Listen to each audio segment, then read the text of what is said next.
My Miami, it's a one-of-a-kind combination of bold, vibrant art, warm waters, and extraordinary trails. It's what I like to call my art-venturous side. This is My Miami. What's yours?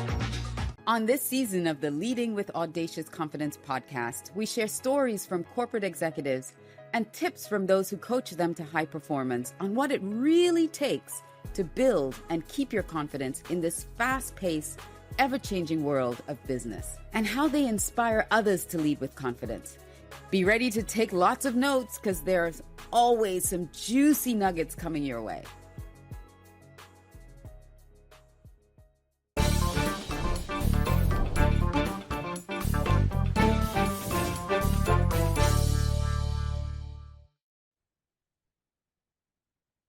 Welcome to another episode of Leading with Audacious Confidence. I'm your host, Alicia Curry, and boy, do I have a special guest for you today. Let me tell you all about Cheryl Lynn Mobley.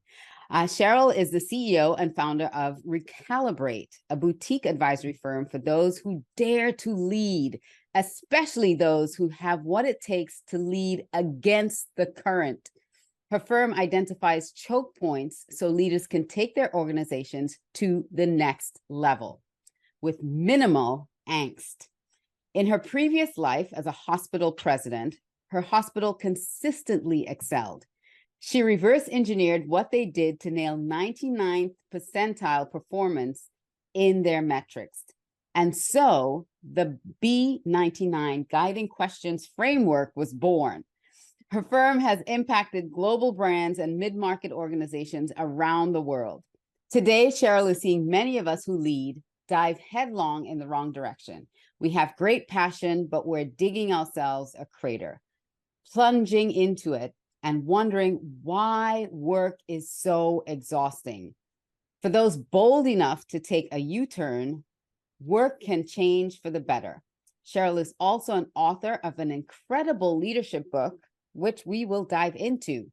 And you can follow Cheryl on LinkedIn, and you can go to their website, which we'll give you at the end of this interview. So, Cheryl, welcome to the show. Well, thank you so much. I am just tickled to be here. Now, Cheryl and I know each other from a program that we're both a part of for many years. And so I've always admired Cheryl, and she has written the most spectacular leadership book. It's like no book you've ever seen before or will read on leadership before. It's called Face to Face. And we're gonna dig into this, like I said, in the intro. But as a hospital president, now that you lead your own company, what were some of the most valuable lessons? If you can give us 2 or 3 of the most valuable lessons that you learned that translated from that hospital environment to now leading other leaders. It's a great question. So when you run a hospital or any organization, and a lot of people unfortunately have this idea that if you're kind of at the top of the ladder, there ain't nobody telling you what to do. And I'm like, no, there's always someone telling you what to do. And so in a hospital, obviously, I had my boss who has the corporate board and everything else. And then I have the people that worked with me, and it was everyone on the team that made our results possible. So it's bringing that kind of constant dance of it's not just about you as the leader ever. And when you have a quote unquote day job, when someone pays you, that's one thing. But when you also have your own organization, not only are you helping the people that you work with to do that same dance, you have to do it yourself, right? Yes. Because you have to know what's going to appeal to the different people and what they need, and know how to stay in your lane at the same time, right? So it's always I use the visual of a teeter-totter a lot, because you may sort of get yourself balanced in the middle, and then somebody comes along, and smacks on the other end, and you've got to rebalance all over again, right? And not go head first. So it's really kind of that dance of being able to keep other people in mind and what they need. When the boss I was working for got promoted and I got a new boss, which happens to a lot of us, right? Yeah. What I said to him was, I said, my job is to make you look good and to not burn up any of your energy worrying about what I'm doing, right? That's my job.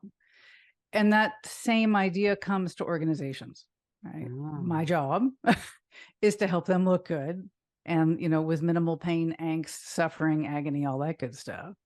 And so it's that constant dance, I think, really is the biggest thing.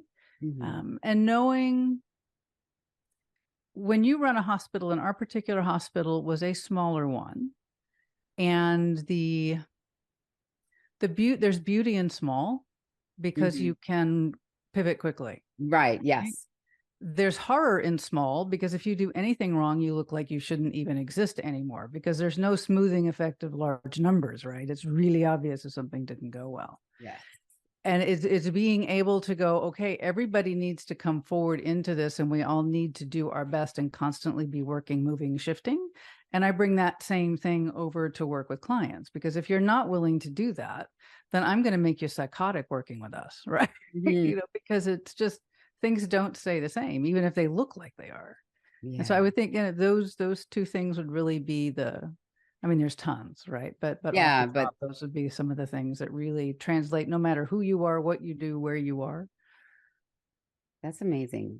I love that answer. And that balance, well, balance is such a intricate thing to navigate. And like you said, anything can come and start, but it's the ability to gain equilibrium. That's why I love the name of your company. It's called reCalibrate, because you're constantly recalibrating, Yes. constantly trying to get that balance going Nice. by recalibrating every single day. And that's what leadership is all about too. Yeah. And the goal is to do it proactively. Yeah. Right. It's not to have somebody come and go smack, on your end of the teeter totter, but it's to go, somebody might be coming. Right. Yes.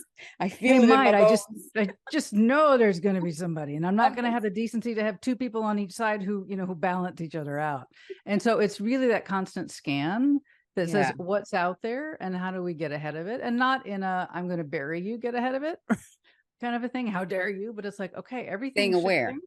Yeah, it's staying very aware and scanning what's important, which may not be what you think is important, right? A lot of times we spend a ton of energy on the things that really aren't going to make that big a difference. But the energy, that you put on trying to control them.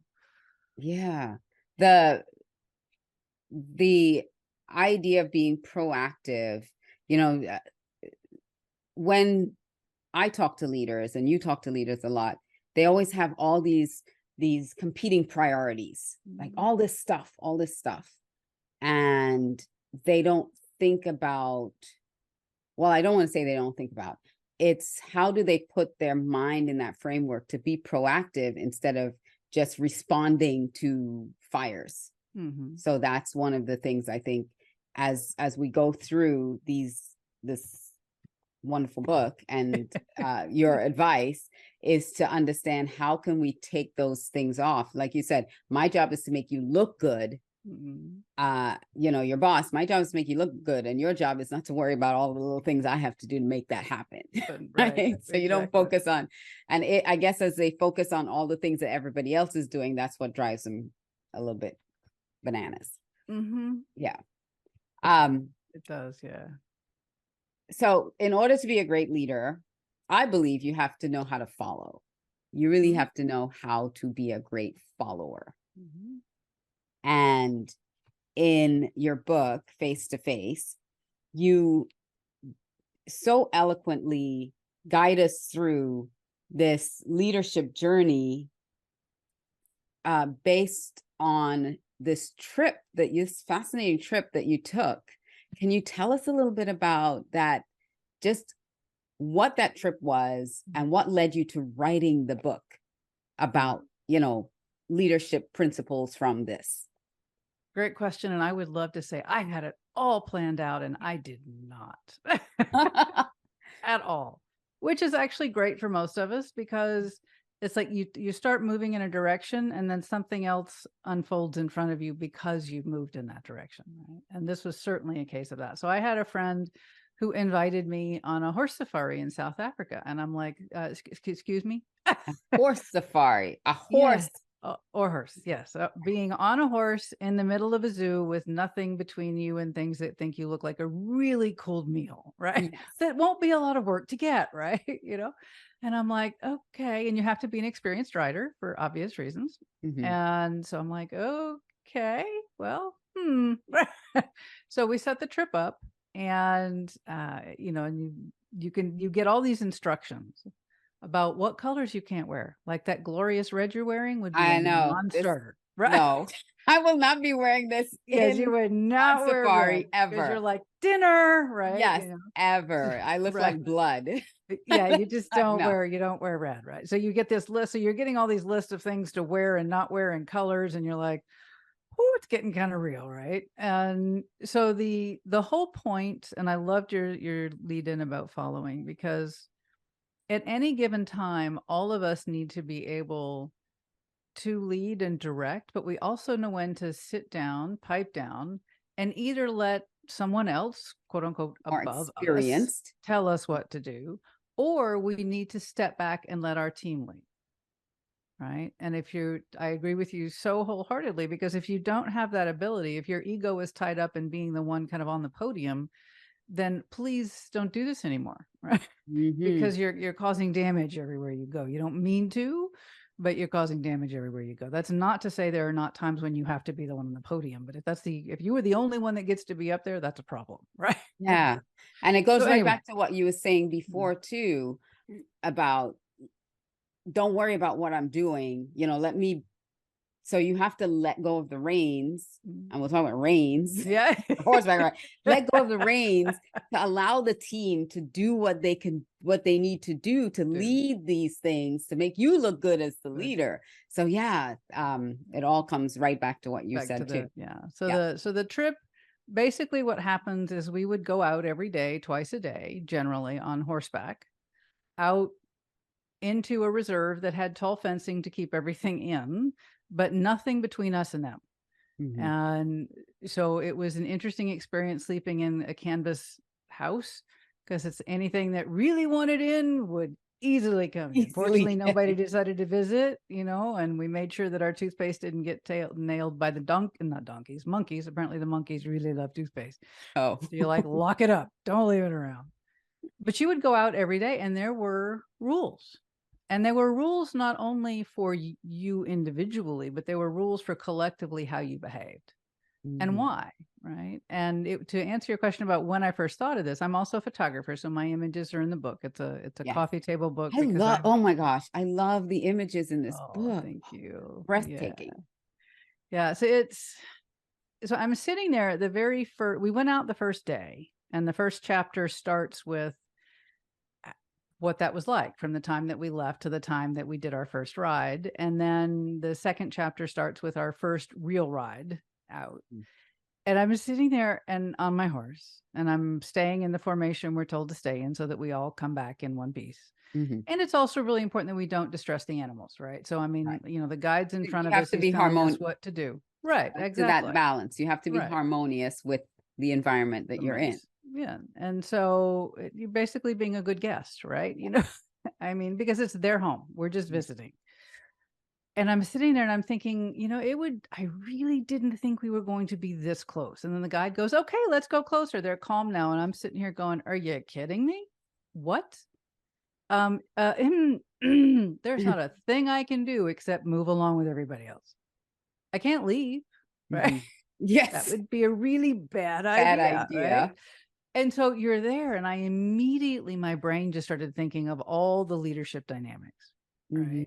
All of the team behavior, all the organizational outcomes, all of this stuff kind of boiled down to this moment where we're very, very close to two very large rhinos, right? Who could close the distance we had between us in a heartbeat. Just wouldn't even take any work on their part. And my brain just started kind of going, right then and there. So I had no intention of a book, none. Yeah. And after that, I thought, well, I can, if I take some photographs. I didn't take any from horseback. for a lot of reasons, but I to all the images in the book are either from a Land, I always get them confused, Land Rover, and I want to say Land Cruiser every time, but I always get it wrong, right? So Land Rover, or when we were from a stationary. vehicle. From a From a vehicle vehicle. standpoint, yes. You know, but even then the vehicle was wide open, so it's really no deterrent whatsoever. But it was, I thought, well, I'll just do a few blog posts, you know, put some photos in there and call it good. And then on the later that day we were out and I'm like, oh shoot, this is more, right? Much, This yeah. is going to have to be a book. So literally, because some of the morning rides were 3 to 4 hours. And so I would sit there and try desperately and capture everything in my brain that had crossed my mind with all the encounters we had and all the principles. And I'd be very unsociable and I'd kind of hustle back to our, you know, our cabin/tent and write down everything I could think of, right? Because you know it, it seems so obvious that you'll never forget it. And then of course you do. And then you forget it, right? Yeah, then you forget it. So that's how it came to be. And then being ornery, I didn't want a typical leadership book. I had people, well, you can't do that. I'm like, well, watch me. I'm going to do what I want, right? You know, I have a vision for it. And yes, some people will love it and some people will not. And that's okay because it's not for everybody. And so it's a mix of actual stories of our encounters. And then because I wanted this to have such incredible value for anyone leading, I sought out leaders from around the world who lead so many different kinds of organizations that they would be able to say to you, this is how I bring the leadership principle to life that Cheryl called out, right? Because I wanted it to be very positive and I wanted people to hear not just from people who run multi-billion-dollar companies, because that's not relevant for most humans, right? It's like, that's really awesome you get to do that, but that's not something I can do anything with here. And so this is all over the map. I mean, there are people from, you know, there's an EVP from Unilever and there's somebody who runs one of the most profitable Chick-fil-A's in the country. Yes. I mean, all over the map. All and over. That was intentional. And so there's anywhere from 4 to 6 of them that speak up and share in each chapter as well. Which I love. I love how you do that. I love how you take the principle and then you bring it into organizations to show that this happens. These are life lessons because it happens when you go to work. It happens on safari. Right. Yeah. Especially if you return from safari in the same general form you left with, right? Yeah, exactly. But they're all really strong principles of how to lead. Was there any specific principle that really showed up over and over and over again during the ride? That's a great question. You know, I think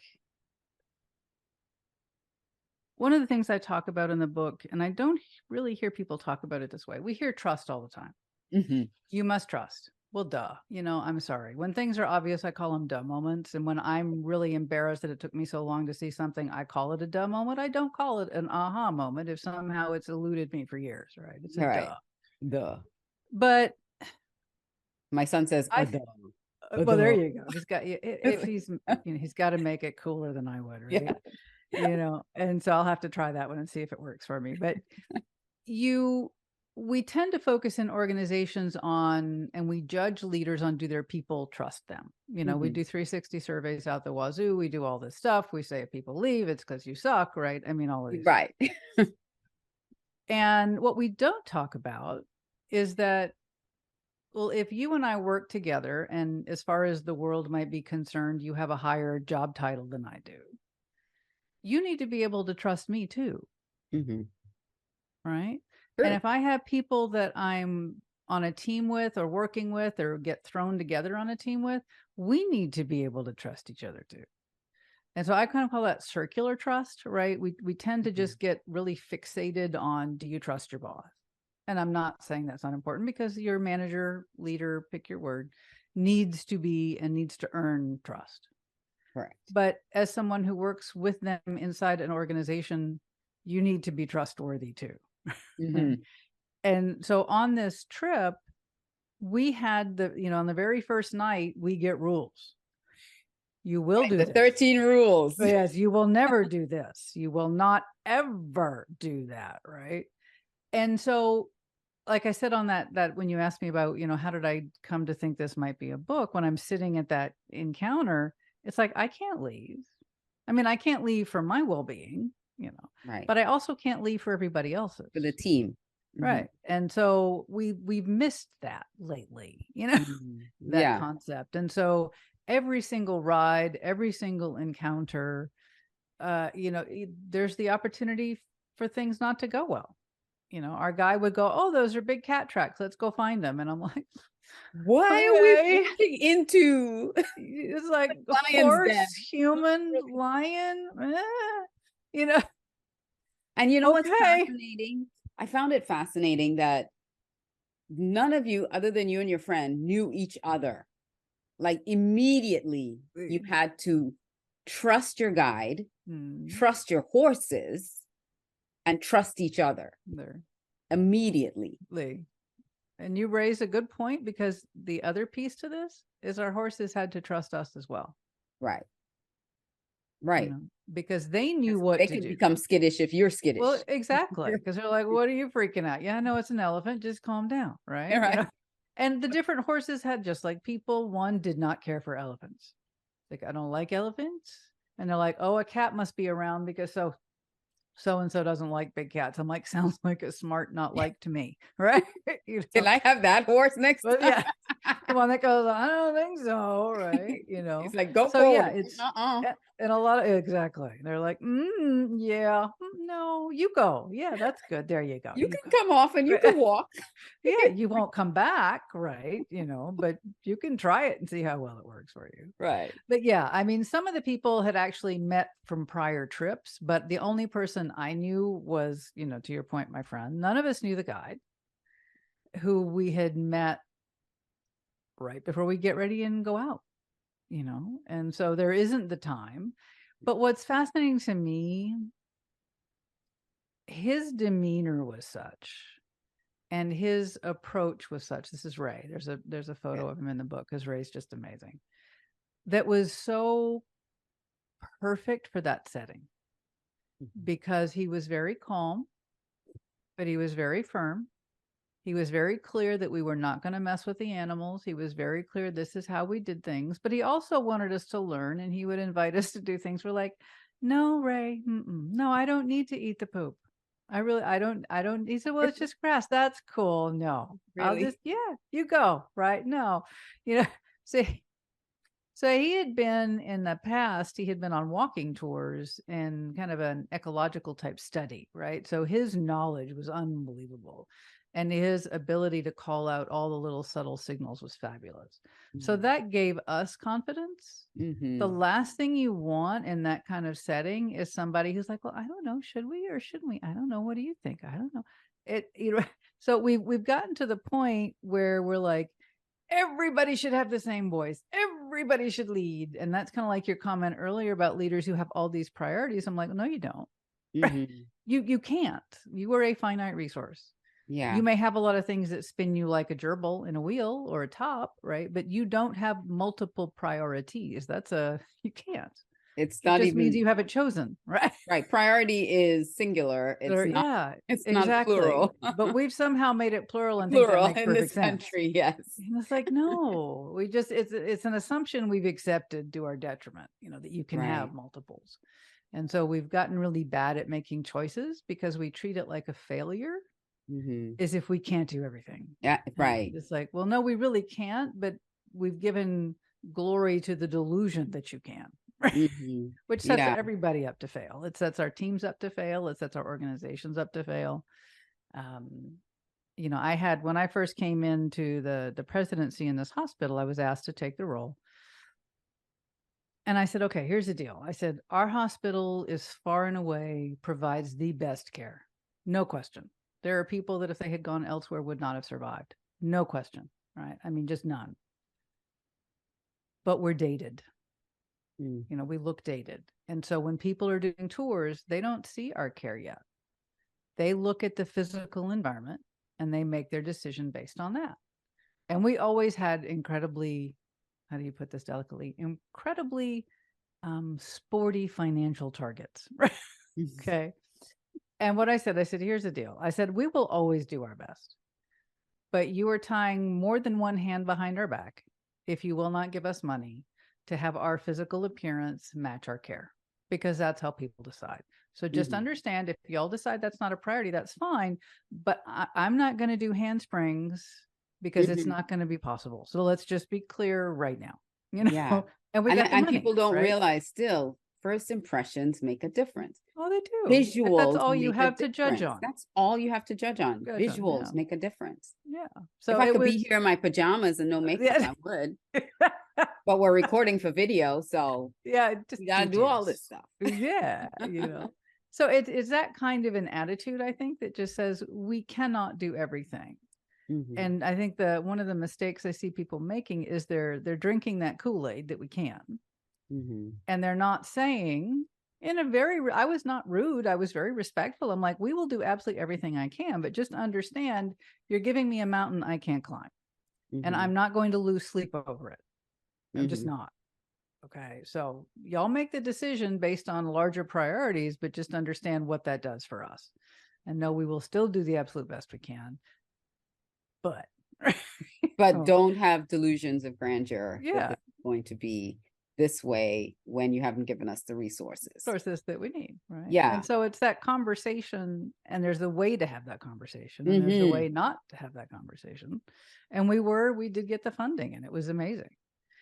You know, but it's one of those things that as long as we stay in this space that I'll be the hero, I'll say yes. And it's like, you're not going to get it done, and you're going to wipe yourself out in the attempt.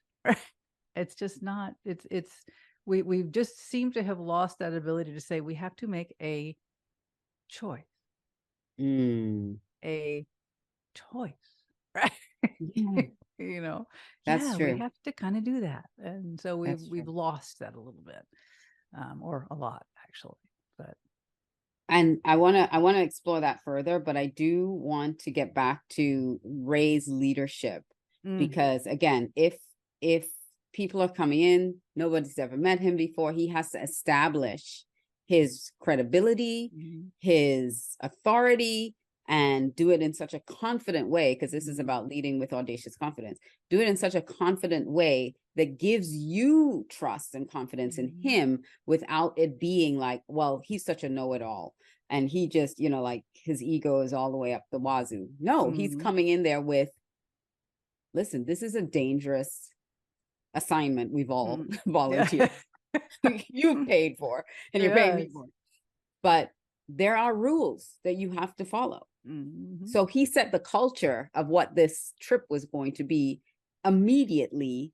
And if you had a problem with it, you can take your problem and go somewhere else, but you're not getting on a horse and you're not coming with us. Exactly. And I think goes back to what you were saying about this idea that everybody could lead, everybody should be the leader. Everybody should be kind of in charge. It's like, no, there is a leader here. And we need to follow his authority and follow but he had to establish that confidence and that trust immediately from that first meeting. And with your point, to a lot of different personalities. Yeah. We had a range of people, different experiences, different viewpoints, different attitudes. And at the same time, his safety and well-being is also. It's also, right. I mean, so yeah, it's very a high stake environment, right? I mean, it's not like, oh, well, we just won't get the Kool-Aid at 3, it'll be at 4. It's like, no, right?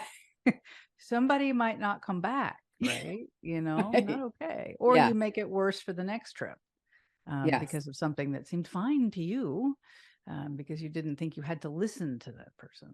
And so, Ray was amazing, still is, but he was fabulous. Could not have asked for anyone better. This is why I love this book so much, because I haven't gone through the entire thing yet, because it is quite it's beautiful, it's wonderful, but it is hefty. Trust me, as I was writing it, I'm going, really? Who's going to edit this? Not me. Oh, What's your Colby, by the way? Just aside. Yeah, I don't ever remember. You don't remember? Okay, we don't have to go down that road. I was just wondering. What I can tell you is I'm like 6 or higher on everything but the tactile one. The tactile one, I'm pitiful. Yeah. Okay. The implementer, I think, which I think is a Implementer, horrible right. name for the tactile. But yeah, you don't want to give me a tactile assignment You unless don't- you're really prepared to be amused and wait a very long time. Sometime. But yeah, no, apparently, I remember I was talking to actually to Phil about this. He's like, it's really, really rare to have somebody high on 3. that initiates in Really 3. rare. Yeah. I've Yeah. seen a few people like that Cool. too, Yeah. that initiates in 3. Very, So that's very interesting. That's great. But having that experience and looking through the lens of leadership and teams is so profound, because you can, being in that world yourself, you can clearly see it showing, like it's so tangible. It's like, ooh, Yeah. look, it's, and the way you write it, it's like that. It's like, oh, listen, this thing happened, and this is how it shows up in leadership. Yeah. And so there's this on page 53 where you talk about leadership insights face to face with leadership, the leadership principle. I'm just going to read real quick. A leader must create the expectation that everyone on the team must realize how his or her actions impact the rest of the team. A leader must also make it clear that what the team needs to focus on. All of the rules we had been given were not only for our personal safety, but to ensure the safety of the entire team, both 4-legged and 2-legged. And many organizations really struggle here.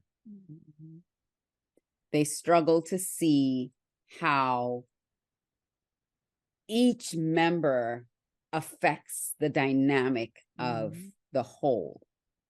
It's an organism.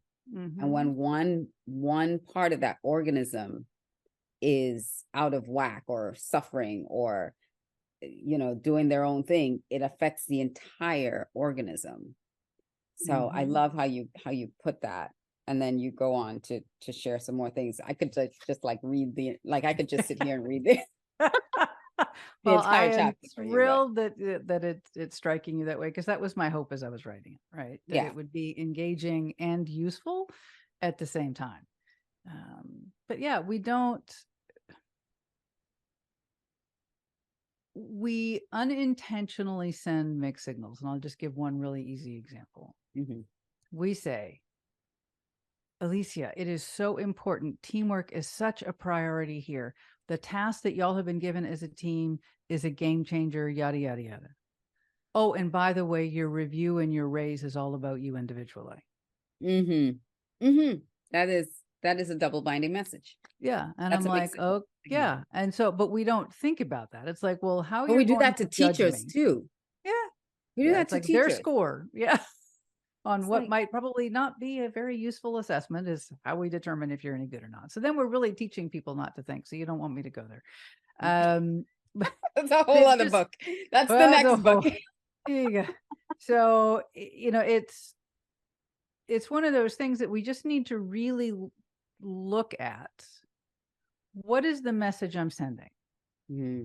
If I were coming in from the outside and didn't know anything about how organizations worked at all, I'm not even talking coming from another country. I'm talking looking at this stone cold. What would I say is important? And what you choose to reward people on and judge people on is what you really consider important. And shame on you if you've not taken some of your precious time to align those things. But it's very much, that's one problem. And then there's the whole issue of not being comfortable saying, savor to me, Cheryl, what you're doing is like causing a ripple that we just can't do in the team, right? This is not working. And what you know and what you bring to the table is so amazing. And we really need you to show up and make this happen. And we also don't do a really good job of saying, if you choose not to play nice with others, you're going to go play somewhere else, right? Yeah. It's not a right that you get to work here, right? Right. It's a privilege. Get to disrupt everybody on the playground because you feel like it, because you think you should. And because you think you're the most important chess piece on the board, because you have some value to us. Yeah. But you're not this company. Like, you have value, yes. But so do other people. And it's in the collective that makes the value stronger. And this is a great segue to my next thing. And this is on page 194. where you're talking, well, 193, 194, where you were mentioning Tony Birdwell, the CHRO of Ryan LLC. And he's talking about values, like living your values. A lot of people have their values. They've spent all this time putting, and I talked to a company recently about that. They have all their values on all this fancy stuff and everything, but are you living the values? And he says here that we teach people how culture works, and you have to live the values in order for the culture to work. If you're not living the values, then that's why you have an organizational mess. And a lot of times there's a very strong, how do we put this delicately, disconnect between what people think sounds nice as their values and what, if you were to observe them, is actually important. What's actually, and then we wonder why things don't work well. And it's like, well, you're getting, like, I had a horse years ago who was incredibly sensitive to weight shifts, like incredibly sensitive, more so than most horses. And she was this way at a very young age. And a friend of mine who is a very good rider got on her, and then all of a sudden my horse stops dead. And she's like, well, what did I do? I go, well, you told her to stop. The fact that you didn't mean to is not her problem, right? So pat her and tell her she's a good girl, but here's what you did that said to her and what she knows that that's what you wanted. And so we do that all the time with our team, right? It's like the fact that you didn't mean to have that input doesn't change it, right? It's still what's happening. And so everybody wants to share their truth these days. Whether you want to hear it or not, or how it impacts or affects other people, you don't really care. You're sharing, sharing my truth. Yes, I've got my, megaphone, and you're going to hear it at volume in your ears. Thank you very much. Yes. Right. Without understanding how it disrupts everything else. Oh my gosh, I have so many other questions, and I'm trying to cram as many of them. Oh, good. Well, I'm glad you're having that problem. It's far better than going, can we speed the clock Cheryl, really fast? It's like, let's wrap this up. Oh yeah. Can we be done, please? Because I do want to get to your B99 framework. But before I get to that, I want to ask this question about indicators.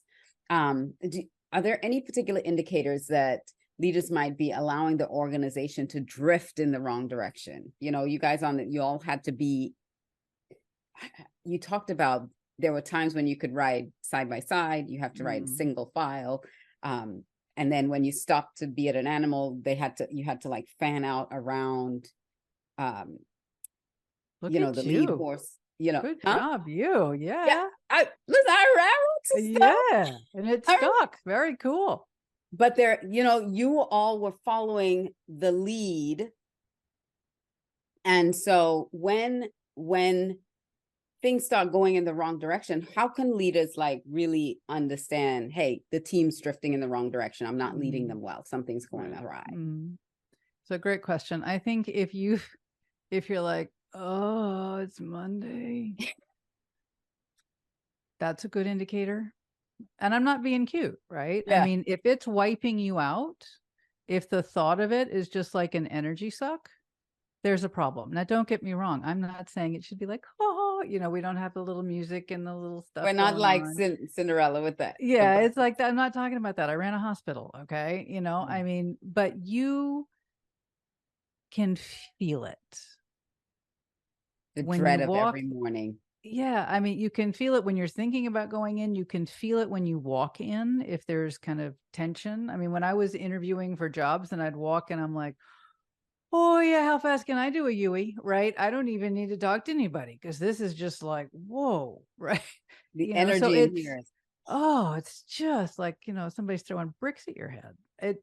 So, I mean, literally the first thing is if you're dreading it, and if there's just tension and angst, and if there's things that are not okay and you're allowing it. One of the things I talk about, one of my favorite quotes, and it's not mine. I would love to lay claim to it because I think it's brilliant, but it's not mine.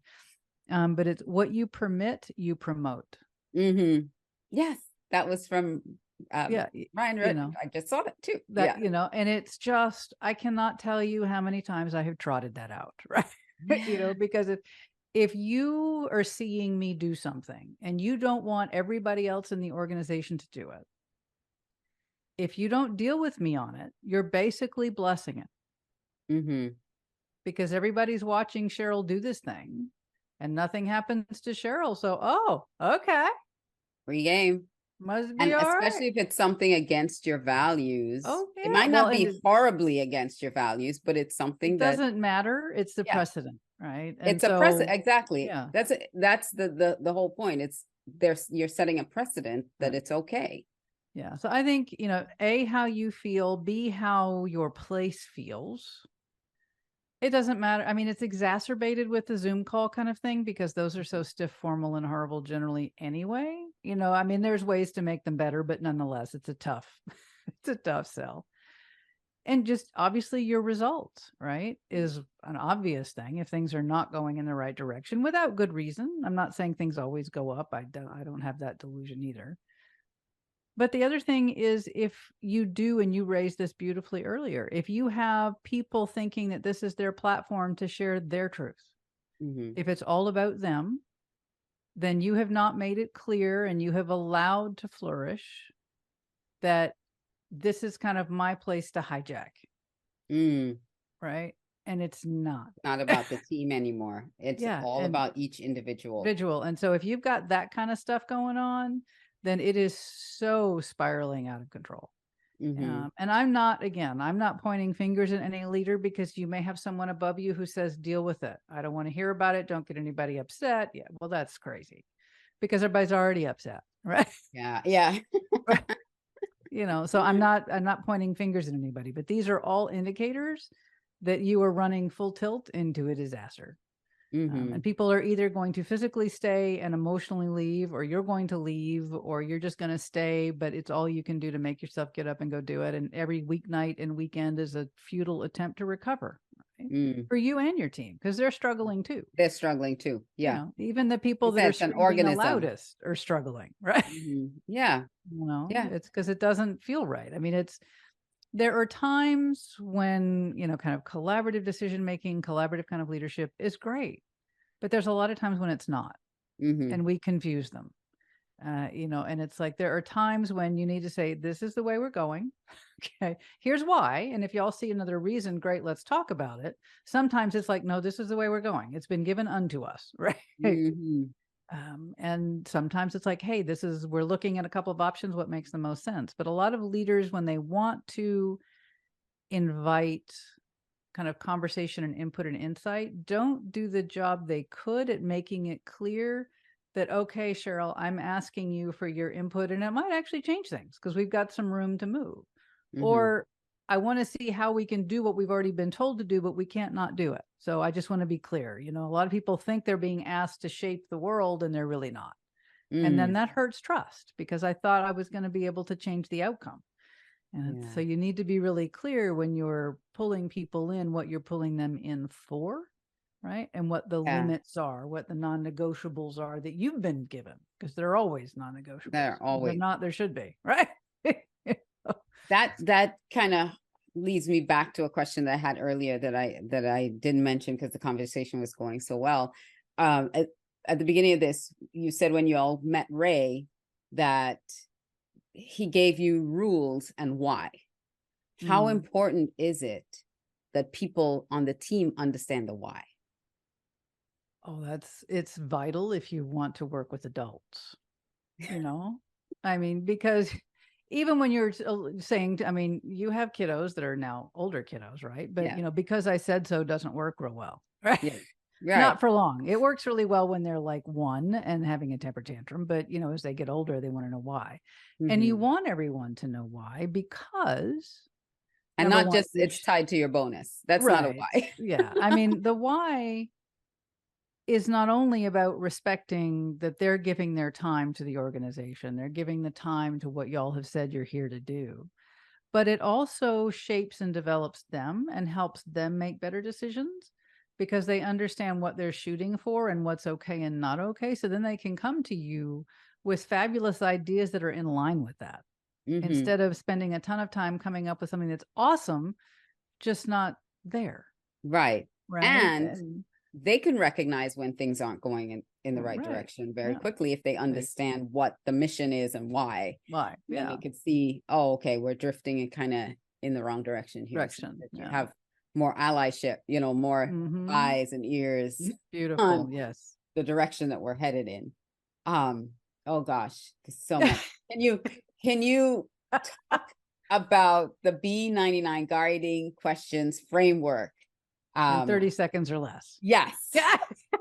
Give us the cliff notes. I'll give it as quick as I can. So our hospital was part of a larger system. There were like at the time 15 other hospitals, right? I knew most of the other presidents.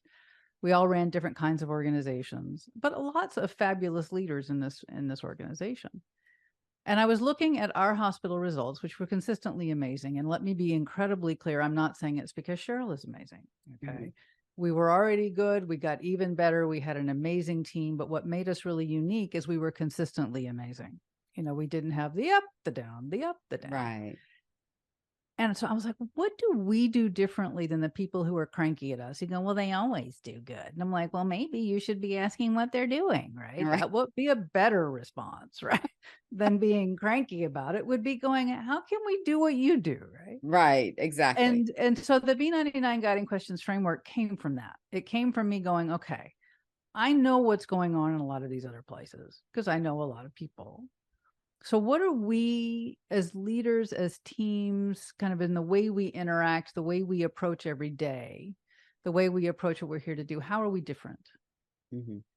And so I started with that premise. It's like, okay, so really reverse engineering. What allowed us to consistently do what we did? And so it's divided into different drivers. And because I'm a really, really good, annoying 2-year-old, I have a lot of questions. So the whole thing is written in questions. Nice. And so each one builds on the next, but what makes it unique, and it's on my website, anybody can go pull it, lift it, play with it. It's not a matter of, yes, $4 million and you can look at it, right? It's there. I want people to be able to do something with it. But there's questions at the leader level that the leader needs to answer. There's questions at the individual level, team level, and kind of organizational level. And the beauty and curse of it is you don't get to go, I had clarity once. Yeah. Oh, I don't ever have to go get it again. Yeah, sorry. Right. It's not the way it works. So it's a diagnostic tool that honestly you can use. And you mentioned this earlier, kind of a life lesson when we're talking about the book, is that you can look at these questions for yourself. Yeah. Right. And I don't normally, the questions don't always line up with what people think they line up. And it's amazing to me when I work with clients who are like, oh, well, I thought that meant that. And I'm like, but it's fascinating that that's where you went. Right. Yeah. Because that gives me a really good clue of what you're thinking. So that's what the B99 Guiding Questions Framework is. Like I said, it's on the website. People can go look at it. There's a download that gives them, some more information about kind of what it's about. And obviously, the website is recalibrate.today. reCalibrate.today. It is .today, yes, which causes some people angst. There is a .com. It's not me, so it's .today. But it's a way just to go, okay, are we really hitting the things we need to hit? And are we asking the right questions across the organization? And are we realizing that it's a wheel for a reason, right? Because we don't get to do it once and go, done. Grade my paper, right? It's not linear.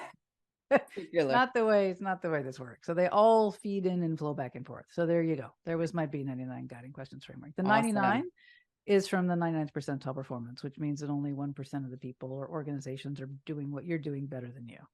And it is organization agnostic, right? It doesn't matter whether you run a hospital, whether you run an energy company, whether you run a pharma company, whether you have a small company. It doesn't matter because the questions are relevant regardless. They're not dependent on your industry. Or your size, for that matter. Excellent. So go to reCalibrate.today for that. And then, like we said at the beginning, you can follow Cheryl on LinkedIn. It's reCalibrate Today on LinkedIn. So when you go to LinkedIn, Cheryl Lynn Mobley or reCalibrate Today, and you can find them there. So I'm going to jump into some rapid fire questions. We'll see how rapid these fire questions are, but I'll try to be rapid. Here we go. So what's the biggest leadership mistake you ever made or was a victim of? Being completely decimated by the results of my first 360.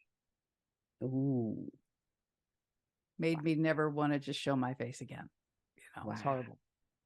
Now, I say it was horrible because I wanted it to be perfect, and it wasn't perfect. Yes. So. And wow, that's great, because you know what? You got to recalibrate all right? Yeah. You got to recalibrate. So then on the heels of that, what's the best leadership advice you ever got that you still implement today? Realize that everybody's watching you. Mm. You don't think about that when that you 360 when you sure showed you that. Well, it wasn't even that. It was, but that touche. Yeah. It's more that when you lead, a lot of people, they don't realize how much everybody's taking the pulse of their organization from watching the leader, especially if you're the leader at the quote unquote top. And in a hospital, when you're president, you're quote unquote at the top, right? And so if I was pensive, not in a bad mood at all, but things okay? And I'm like, yeah. Right. Yeah. And so I'm like, oh shoot. Okay. Right. I mean, so it's that the kind tone of thing for everything. Yeah. I mean, it's just really, it's a hard thing to learn if you're used to, especially when you're like me and you process internally, having to make explicit things that I just do in my head. So that people kind of have that awareness. But yeah, just realizing that everybody's watching you because it's okay, is it okay? You know? And it doesn't mean that you're a bad leader. It just means that's everybody's looking at you for the pulse. Nice. Cool. That's a good one. I've never heard that one before. So awesome. What's the most Jedi audacious leadership move you ever made that was so out of the box, but you couldn't believe it worked? The book. This is pretty audacious. This is fascinating. It's a fantastic book. Oh, thank you. Okay, if you were a castaway on a deserted island, what 3 things would you hope washed up ashore or was airdropped to you, and one cannot be a cell phone? Wouldn't be. It didn't even occur to me. Right, you won't even have signal, so it doesn't matter. Yeah, I didn't even think about it. Absolutely a Bible, no question. The obvious things to survive by food and water would be kind of awesome. And a friendly animal of some sort, a horse, a dog, kind of a thing, assuming I can't have another human, because you've said I'm kind of by myself. So there you go. Yeah. Well, someone could wash up ashore. Well, this is true. Yeah. Hopefully not needing a lot of medical care, because I was not on the clinical side of the house. Yes. Neither me. Listen, tend to yourself. My children know that. You feel sick, go talk to daddy. There you go. If there's blood, especially, go that way. Right? Yes. Yeah. Absolutely. So who's someone that inspires you every day? As I have gotten older, and it's funny how that happens, when you're younger, you want to be older, and you get older and you go, who did this? Right? How did this happen? For me, it especially as I've gotten older, is really Jesus or Yeshua, depending on how you refer to him, because I wouldn't be me. I could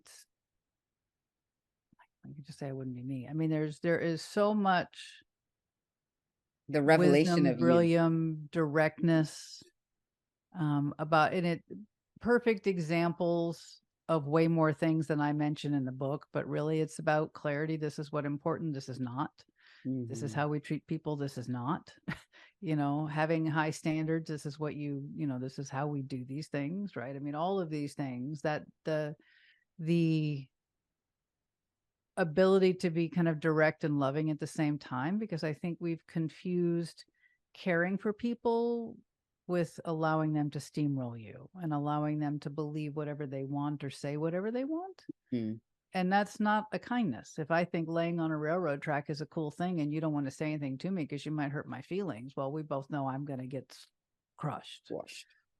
And we've stepped away from that. We've stepped away from the sense that there are absolutes, and you mentioned it earlier, the my truths. It's like, oh, well, so if I'm on the road and I decide I shouldn't have to stop for the red light because that's my truth, that's okay, right? Even if I'm driving a semi and you're not. Yeah. We know it's not right. Yeah. We know it doesn't hold up, but we've kind of allowed ourselves to get kind of wonky with that. Yeah. So. Yeah.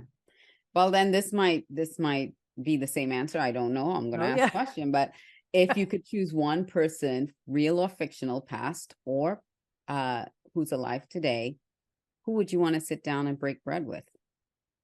Oh, I would have to say same answer. Yeah. There's so Yeah. many other people I that would figured. be amazing, but yeah, it's kind of hard to top that, right? You know? That's why I kind of asked. Like, I kind of have I'm a feeling it's thinking the that's same a 2 for answer. 1 answer, but yeah. We got a twofer. We got a There twofer you on that. go. There you go. And my final question is always, what are you reading now, or what are your top 3 favorite titles? But I'm just going to leave this as this book. You have to get this book face to face. This is an incredible leadership book. And it's also a great coffee table book because she has some pictures. Like she said, she's a photographer. And I'm just going to show, like, if you're watching this, if you're on the podcast and listening, you're going to have to go to our YouTube channel, go subscribe to our YouTube channel so you can see what I'm showing you right now. But look, I mean, isn't this like, oh my gosh, majestic, fascinating. And they're all pictures like this all throughout, the book. I mean, amazing photography. Look at, and we know you got close, but you probably also had a zoom lens. I did, but the lion shots we were maybe 25 feet away in an open vehicle. So again, from a deterrent standpoint, there wasn't any. Yeah. Look at that. Yeah, Gorgeous. there were 2 cheetah brothers that were, I mean, their markings to me are just unbelievable. I could just sit and look at them. Their faces are just, and their backs of their ears. There's a shot in there that has the 2 of them, and you can see the back of one. They're just, I mean, the markings, the talk about creativity in the designer, right? Right? Yeah, I mean, they're just amazing. Just, it's such a gift to be able to be out when you were so the low thing on the totem pole, right? Oh, you could, any of these rhinos can have you for lunch. Oh yeah. Like, and I had the hippos are actually the most dangerous animal. I didn't know that. Right. They cause more injury and death. And I learned that too. Like, hippos are the deadliest animal on the savannah. And they look kind of comical until you see a picture like that and you see the sabers they have for teeth. Yeah, it was just, and they're there's fast. An encounter in the they look ungainly, but they when look they're like not they're happy, going to be, but I heard, that's what I heard. I wasn't there. They have motivation to move. Yes. And there's actually a story in the book of an encounter that we had with a couple that was a little more fun than I personally needed to be having. But the book is available. The coffee table book is only available through my website. There is an ebook on Amazon for people that prefer to go that way. I have a strong bias for the coffee table book just because, but if people are like ebooks, then that's certainly available on Amazon as well. So great. Well, thank you. We'll have the link in the show notes to on your website, as well as your Amazon link. But I thank you so much, Cheryl, for such thank you. This has been a great morning. Yes. Afternoon. Full and rewarding conversation. And it went a little longer than anticipated, but it was so well worth it. So hopefully everybody stuck with us through the end. And I'm sure if they didn't, they're going to come back and finish listening because there was so much richness in our conversation. I appreciate you stopping by. Oh, thank you so much. You're amazing with what you do. So thank you. It was great. Thank you. Well, with that, I am going to say thank you all for being here on this episode of Leading with Audacious Confidence. And I want to encourage you to lead yourself, lead your teams, and lead your organization with audacious confidence. And I'll see you next time on another episode of Leading with Audacious Confidence. Bye, everyone.